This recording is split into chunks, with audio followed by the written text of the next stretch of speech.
heiligsten, den herrlichsten, am Namen von Gott, dem Liedvollen, der barmherzig, gelüft aus Gott, den Herr von alle Welten. O Herr, mein Gott, mein Hafen, mein Ende, doch wie kann ich dich so gut nennen? Sie wird durch Mord, der wunderbarste Vierte von Verherrlichung. Oder den höchst eloquenten oder verlust, oder nächste jener Verzeihenden, wo ich doch weiß, dass zum von Aussprach gewartet geregnet sind.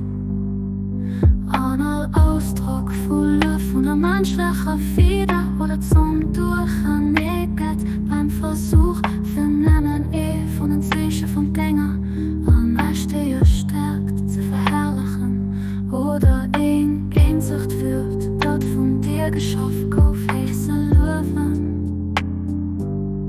A Wirklichkeit sind Völker von der Viel vom menschlichen Verstand, gebracht bei ihrem Versuch, zur Atmosphäre von deiner göttlichen Herrlichkeit herabzuflehen, und Spanne von eideler Abbildung bringen, wird absolut nicht fertig, für hier zu priechlich nicht so ob den höchsten Spitzen, Baldachin von deinem Wissen zu wiegen. Es gibt für mich also kein anderen Ausweg, dich mit Schwestern Männer zuzugehen. Und es gibt für mich kein anderer von einem Weg, und ein Gift von Armut an entbehren. Aber wirklich geht aus Dumpfigkeit, dich zu begreifen, die Essenz von verstohlener Geständnis von Mängel, dort Einsicht Mittel, bei dich zu kommen, so wie von Armut, quer von echtem Reichtum.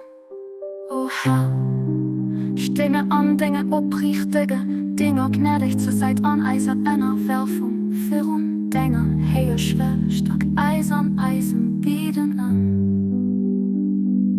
Den göttlich Herrlichkeit befehl ich Eis, damit ich an einer Werfer 400 dir von deiner Einheit zu stehen, stärker als Schritt ob deinem Bart, o mein Herr, und mach mein Herz hell mit den Lichtstrahlen, die vom Himmel von deinen Geheimnissen aufschingen, erfrisch mein Geist mit der urregenden Lüftchen, die aus dem Paradies von deinem Pardon und deiner Verzeihung bläst, an der Fremingsee durch die beliebenden Orten, die von der Weiß von deiner Herrlichkeit aus verdreht geht los, mein Gesicht strahlen an der Welt von deiner Einheit an Erlab, dass ich zu deinen oprichtigen Dingen gezielt gehen und zu deinen kniechtigen Herren, die fester sicher stimmen.